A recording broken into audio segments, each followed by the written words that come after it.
Welcome to the highlights of the 5th round. I'm Nicholas for Chess24 and I would say let's start. We begin with the women's section, and after 5 rounds there are 2 teams with 10 points, which are Russia and Ukraine, followed by China 9 points and the host Azerbaijan on the 5th place right now. So let's see how Russia got to the 1st place. Today they won against Kazakhstan with 3.5 against a half, and we will take a look at a game from Kostenyuk, Grandmaster Kostenyuk, who played against Abdulhamid, and in this position white is slightly better, having this advanced pawn on d5, b6 is weak, and after rook takes a3, white plays queen to f5, threatening little tactic that black didn't see. So after rook a5, here's a winning move for white. You can maybe stop the video and try it yourself. Okay, I just go ahead. It's quite simple because you're threatening mate on h7, only defense is g6, and after queen takes f6, white is a piece up, and this position is easily won. So Ukraine on the 2nd place right now, won against Serbia with 3-1, and we will have a look at the game from Grandmaster Anna Muzichuk, who played the wife of Richard Rapport, Giovanna Rapport. So let's have a quick look. This position is quite interesting because white is attacking and the king is not very safe, and pretty much about equal. But Anna managed to see a very difficult line here, sacrificing a piece. And it starts off with f5, h6, trying to close the position on the king side, but f takes g4, sacrificing a piece. But for the piece you have this very, very annoying pawn. Only defense here is queen d1, and after f4, what has been played, this position is lost for white. Only defense would have been queen d1 with a very interesting variation I'd like to share. It's the idea of queen d1 is king d2 to defend promoting. So king d2, you have protection over h1, and rook f4 is the move that holds the position together for black. Otherwise it would be just a piece down. So what about queen h1? Or better, let's say queen h1 is best move, but I just like to show you why bishop takes f4 is not possible, because you can only go to e1, and this position is easily won for black. So queen h1, and now the sacrificing goes on with knight takes e4 and rook takes e4. So after bishop f3, defending the queen, you're still one piece down. King takes c2 is not very good because of queen takes e3, and you cannot take here because your bishop drops. That's why bishop takes b7 is best move here, and you sacrifice another piece with bishop takes b3. And what you got is 2 pawns for 2 bishops.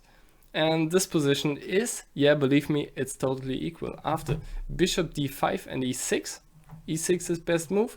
King g7 is even losing because you have this knight. A nice idea was king d3 and bishop d4, and you end up with a piece and can promote your b pawn. That's why e6 is needed. You take it, and after check and bishop d4, you get control over a1 and h1. And but a matter of fact, this is a drawish position because black can still manage to give perpetual check. Okay, that's how she could have defended that very tough line with beginning with queen d1. So she played f4, which is losing, for instance, because you take on e4, you need to take the queen if you want to do something at least. But now comes h2, threatening to promote and giving checkmate in the next move. So queen d4, and now the sense of queen d4 was to protect g1, but after rook f2, cutting off this protection, black is simply gonna win after queen takes g1 and rook takes e2. Nice tactic from Anna Muzichuk, Ukraine, second place right now. And the next game I'd like to share with you is from China against Italy, and was played by Hu Yifan, who lost yesterday, but managed to win quite easily today against international master Zemina. And this is quite normal position. Rook e1, g6 is still playable, and after d4 she went kind of crazy with queen e7, because queen e7 is not really a good move. It was played before even by Ivanchuk, but it was a blitz match, and yeah, I don't think it's playable, because knight c3 is very strong. You always threaten to play knight to d5, open up the e file against the queen and king, and yeah, this is just not good. So Zemina plays knight to b8, which I don't like. I don't like it at all, because yeah, of course this knight is coming from b8, so knight b8 is a kind of strange move, and not a good one. White's attack will be crushing soon. So she played the bishop to g5, which is not a bad move at all, but she could have done better. And if you like, you can stop the video and try yourself. So what's the move which is crushing instantly? And it's not very easy to see because it's bishop f4. The idea is to open up the e line, the e file against queen and king, and yeah, for instance, if you take on f4, simply e5, e line will open, or file, I don't know. It opens up and white is winning the queen, so this position is totally lost after 10 moves. So let's see how Hu Yifan played it. She played bishop to g5, and now came the next mistake with c6, which is not defending very well, because now Hu Yifan has a nice tactic. You can stop again the video and try yourself, because it's all about opening up the position. So this is why knight to d5 is a very strong move here, because you just retake. The knight is missing, defending the e5 pawn. So after bishop takes b5, you will simply win material here.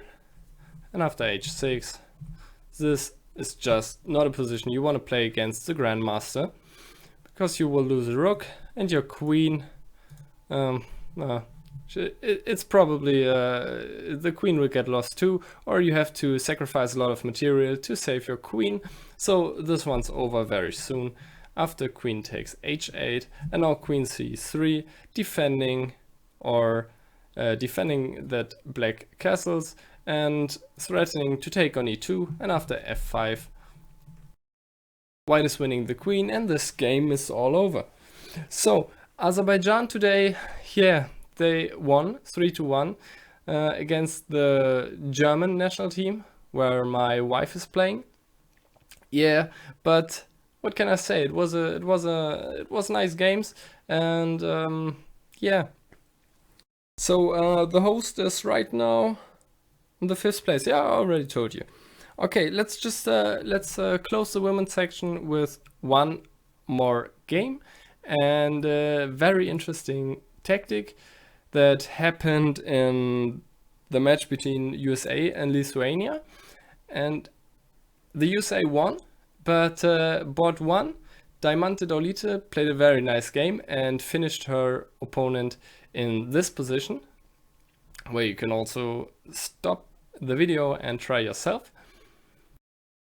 Okay, the tactics begins with taking on g3, takes, and now, bam, rook takes f3. It's brilliant tactics. You probably need some time to understand it, but if you get it, it's just brilliant.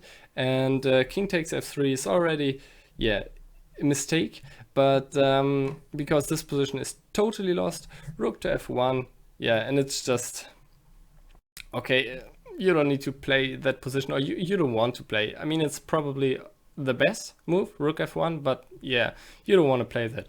So that's why she took on f3, and now comes queen to h3, taking control over the squares where white would like to have his king, and threatening to attack with all pieces.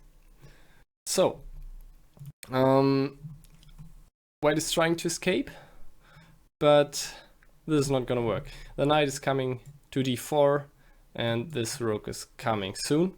So king d1 trying to go away, but after knight d4, queen f2, rook f8, comes rook to f3. Yeah, white is currently rook up, but there's a nice mate threatening on d3. This is why this position is totally lost for white, and it was a very, very nice tactic that was shown by Diamante Daulite. Okay, what else? This was it for the women's section. Maybe one thing you might have noticed, that there are some anti-cheating measures in Baku. For example, you're not allowed to bring anything to the games or into the playing hall, and that's a good thing. But on the other hand, you have you will have to tell your referee if you want to go to the lavatory. And many players were annoyed by that, and Judith Polgar wrote an open letter to the FIDE and tried to go against this rule.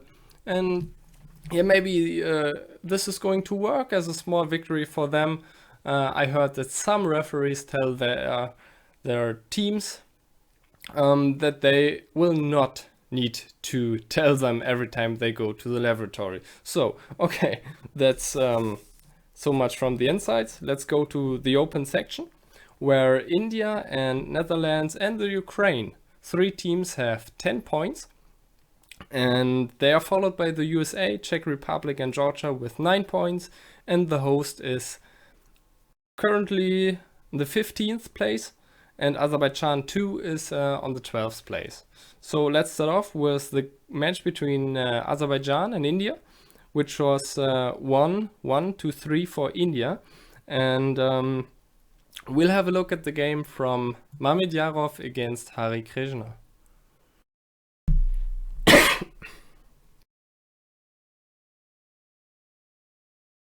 So, some kind of Queen's Gambit accepted here. Or just kind of some theory. You have this nice pawn on the c3, which is going to be important later. a3, a5, takes, queen d3, and now Mamedyarov is taking the chance to grab this pawn on h7, knight to d7, rook d8, and now rook to d5. Very interesting sacrifice. The idea behind the sacrifice is to take with the e-pawn and go on with your pawns on the queen side.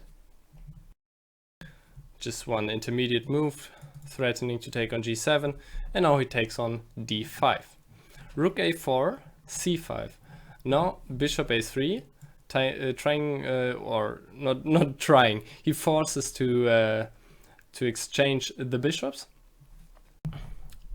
Rook h6, nice rook lift. And now these pawns are kind of dangerous. Well, it's not critical right now, but it can be in a few moves. So rook a1 is a normal move to occupy the open file. Queen e8 with the idea to go to c6. threatening d4 at some point with ideas of checkmating and supporting the pawns on the queen side.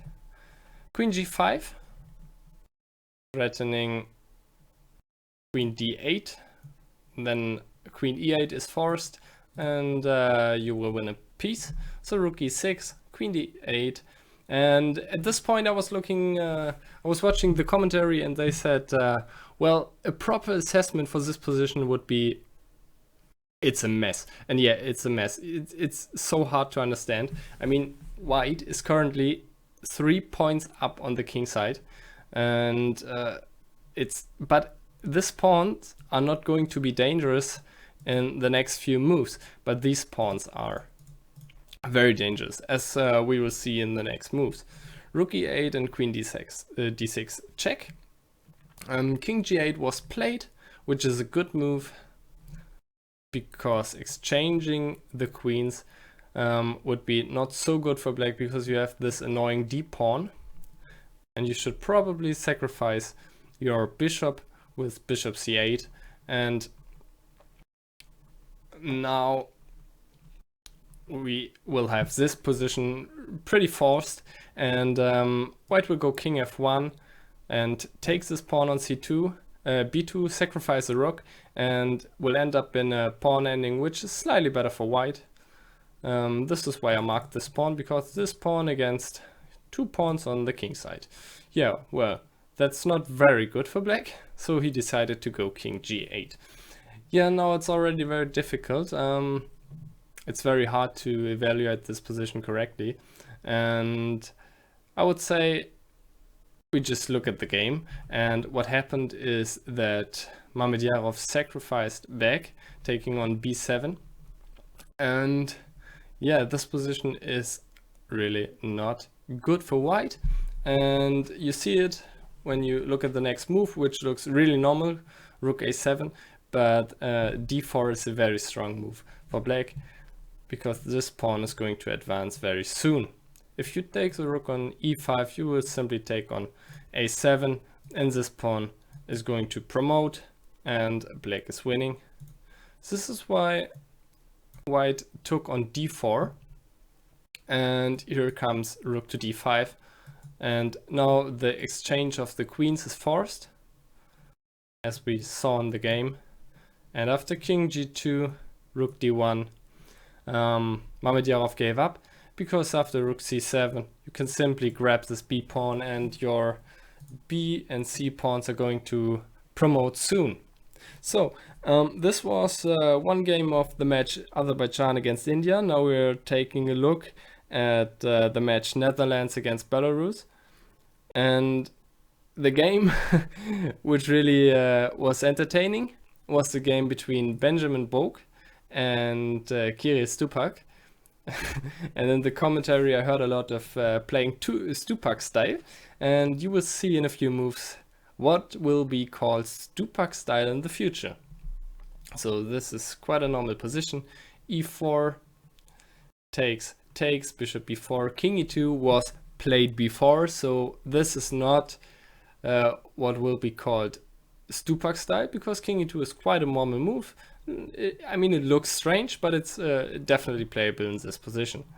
So after queen g7, c5, castles queen a4, takes the bishop on b4, that's why knight a6. That's where the Stupak style begins, with kind of crazy move king to e3, threatening to take on a6. And yeah, I mean, we have played 13 moves, and the white king is in the center. I don't know, it's really crazy, but yeah, he managed to fight on. So b5, c takes, and you gotta take on c6. For instance, bishop takes a6 would be a mistake, because black can go simply c5, protect this bishop, and in the next move win this piece back. That's why you should take on c6. So f5. Let's see. You should take on a8, knight c7, transposing this knight to d5. And now very very important intermediate move. Knight f6 check was played. Otherwise, after immediate queen to c6, this position would be lost, totally lost, because you open up this file, attack the knight, d4 is not protected anymore. This would end in a mate very, very soon. So knight f6 was a very important intermediate move here. You take queen c6, knight d5, and now you go back to e2. Okay, I don't know, the king has done its job on e3, so you can go back. Rook d8, and this position is very tough for white. I mean, he's an exchange up, but how to improve his position? It's not very easy. g3 is the normal move. You want to play the bishop to g2, rook to d1, and step aside with the king, but that's not quite working, and Benjamin is showing why this is not working. He played bishop to c5, attacking the pawn on d4. You cannot take because of queen takes b2, so you gotta protect it with queen a4. Yeah, now Benjamin made a mistake playing knight to b4.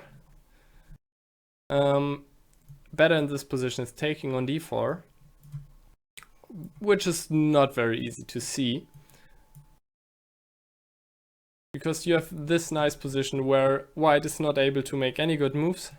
For example, queen takes h6 is the best move in this position, and you will end up, after a few checks, queen goes back to defend, and now black won 2 rooks in a row and is now an exchange up. This position should be winning for black after bishop takes d4. Okay, let's go back to the game where knight to b4 happened.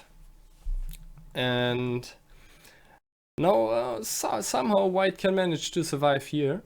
After rook d2 and queen d1, this position is already really tough. It's not easy to proceed your attack here. Benjamin played bishop to f8, which is not the best move, allowing white to regain control about his over his position. So best move would have been e5 in this position, with the idea of taking on f3 and queen c6 check. So white has to give up a rook, because king e3 or king e2, doesn't matter, is always made on e4. So this would have been best for black to play, but yeah, he played knight to f8, and after a3 it's already very difficult to continue the attack.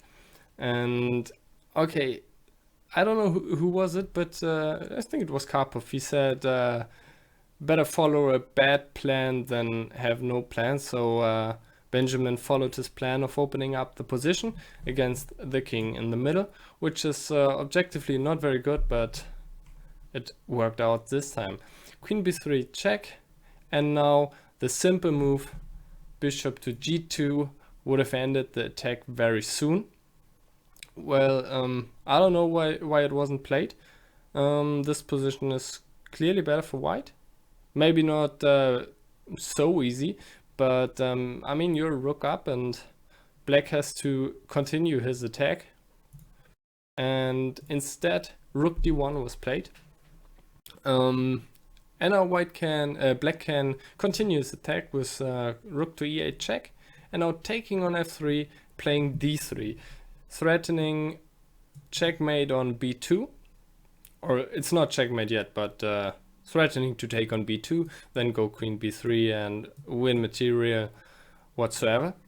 So white decided to protect this pawn, but after bishop takes b4, king takes d3, there's a nice finishing move, queen e6, which is again threatening, for example, queen to b3, with not even winning a queen, but also mate. For instance, bishop g2 protecting the queen, you would have this forced mate. So this is why after queen e6, this position is won for black. they continued playing king to c2 and rook c8, winning a queen because queen to c3 is forced not to get checkmated.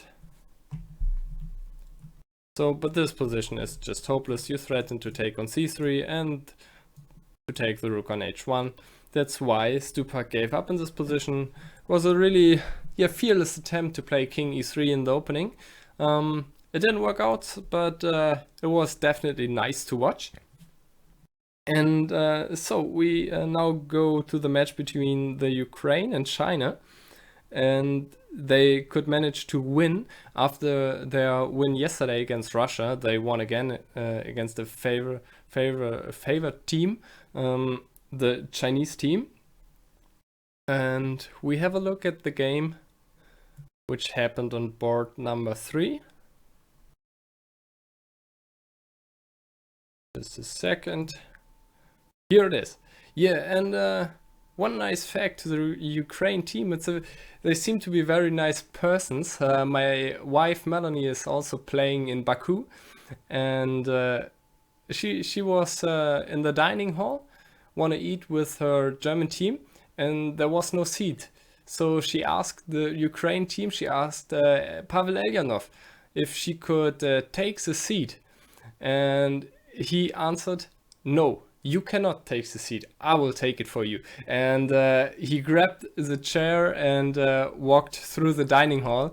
That was very nice. I mean, I like the games of Pavel Elyanov, and knowing that he's such a gentleman, yeah, it's nice. So let's have a look at the match between Ukraine and China. And this was normal knight off. Now playing a4, which was played before. And is, it's a known move. You can do it. b4 is probably slightly better. But b takes a4 is scoring better for black. So, I don't know. I think you can do both. Rook takes a4, castles, and knight a5. With the threat to go knight c6. And now again, we have, like we have seen in our first games, knight to b8 happened. And, well, it wasn't good in the game we saw before, and it's not good here either. It's, you put your developed piece back, and queen c7 would have been a decent way to handle the threat. So queen c7 would have been better, but he played knight b8 instead. And after g5, knight to e8, oh my god, these knights are, awful. And a few moves later, like now, after queen to d7, this knight is very limited on b8, and this one's not looking very strong either. So this position already really favorable for white. b3, and a few moves later, after f4. f4 is to stop the f5 pawn from advancing, and later on this will be a weakness. So we will see after a few moves, castling, bringing the king in to safety and having this rook against f5. Bishop e3 attacking f5. And now this position already is bad for black because he will just lose a pawn. Either f5 or a6. So I think we can stop the game after h6, taking on h6, because white is simply, and I mean simply better, and just a matter of technique to win this position. And yeah, Ukraine managed with the win of Kryovoruchu to win against China, and they deserve to have 10 points, and let's see how they proceed. Okay, the next game I'm gonna showing you happened between Latvia and Hungary, and was played between Shirov and Rapport, two players known for their crazy playing style, and it's really a game you enjoy watching. And this is quite normal position. Knight to e7 has all been played before, and now the kind of strange moves begin with h4.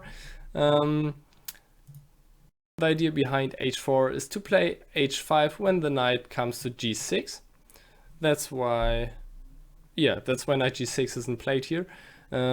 Instead h6, and now you go back to g8 and place the knight on f6. So d5 happened, and yeah, this doesn't look very good with the pieces all around, but it's not that bad. You can play it. After c4, b5, knight to c2, this position is still, barely equal, I would say. After c6, it's not easy to make advantage. We have a very close position. That's why the development is not as important as it is in open positions.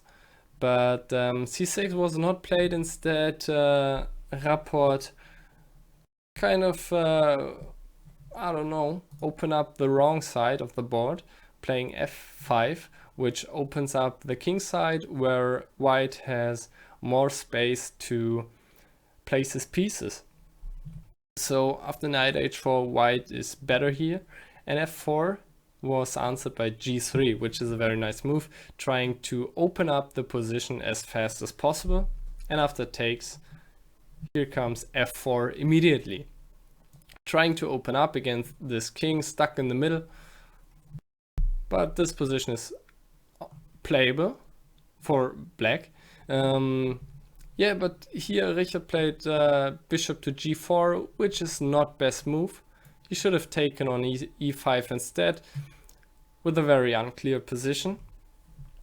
But he played bishop to g4, having a very specific tactics in mind, which occurs after e6. This position is very, very tough for black already.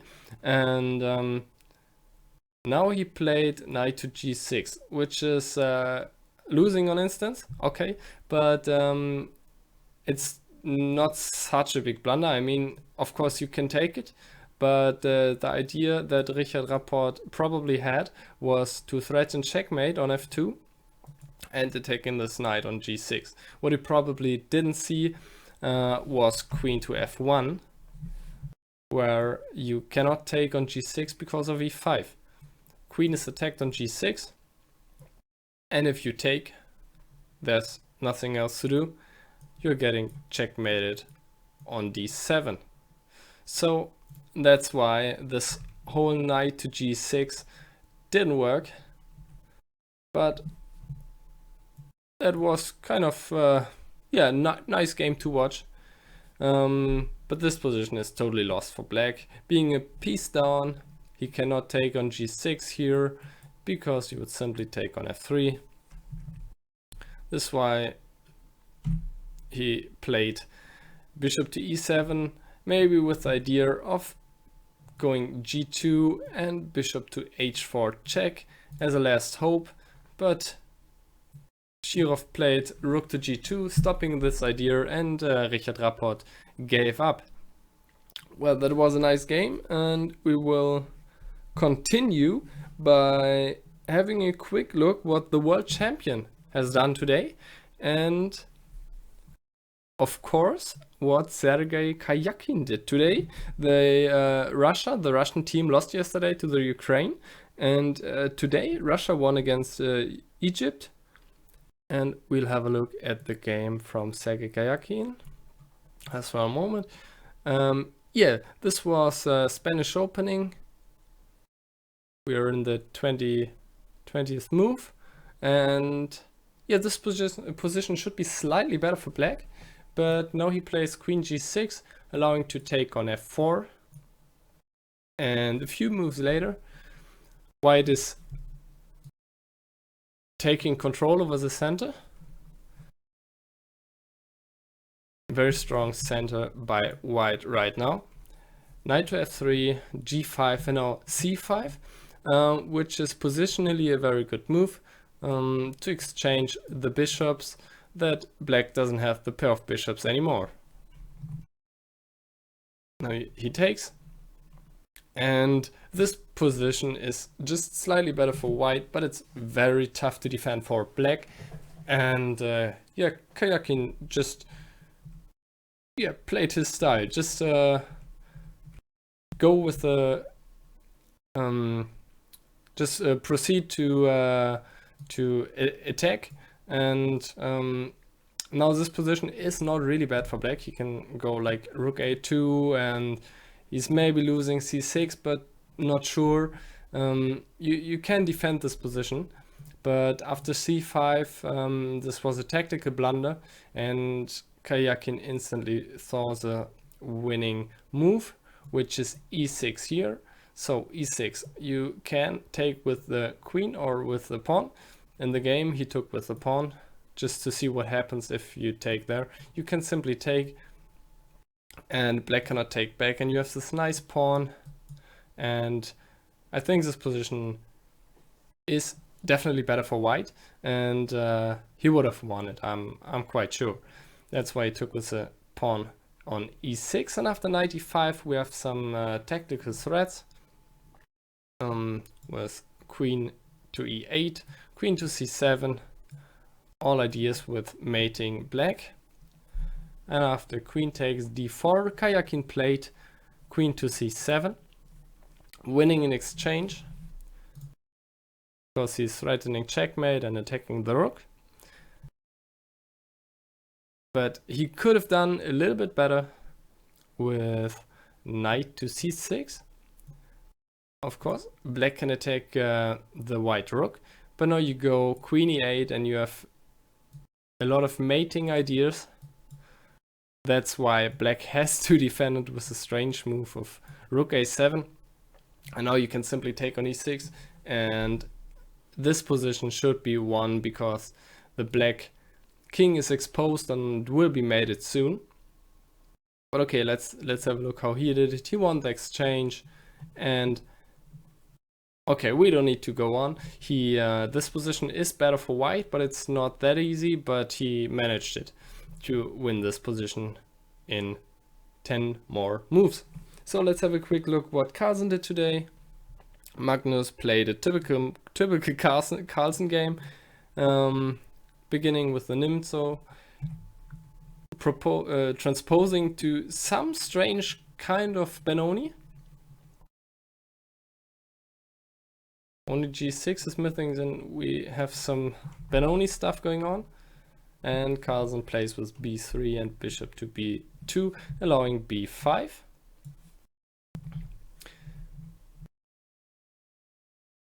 Okay. Slight advantage for white, like Carlsen plays. Knight to d2. And now queen to d3. Attacking b5 and hoping for b4, because then you have a very good square for your knight on c4. But yeah, black didn't play b4. So white has slight advantage, and it goes on. And eventually he could play e5, but the game's not over yet, because this position is still, you can still draw it with black. It's better for white, but just slightly better. But yeah, Venans played knight to b6, which is losing immediately, because, and that's what was played in the game. He just took on b6, and now comes e6, taking on f7, check, and now rook f1, threatening knight to g5 and knight to e5 with mating ideas. So what could he have done better? He could have played knight f8 instead, and after queen e4 attacking this knight, he could have defended it and try to hold on, because he has two knights against a pair of bishops, which is not that bad, because all the things just happen on the king side, and I think black has drawing chances in this position. Okay, that was the 5th round of the Chess Olympiad. Hope you enjoyed it. Tomorrow is a rest day, because players have to celebrate and party tonight. That's why they need a rest day tomorrow. And the game, the 6th round is taking place in 2 days. So you will have a rest day too, and you can watch more from the Chess Olympiad in 2 days. Okay, that's it, and yeah, have a great day. Bye.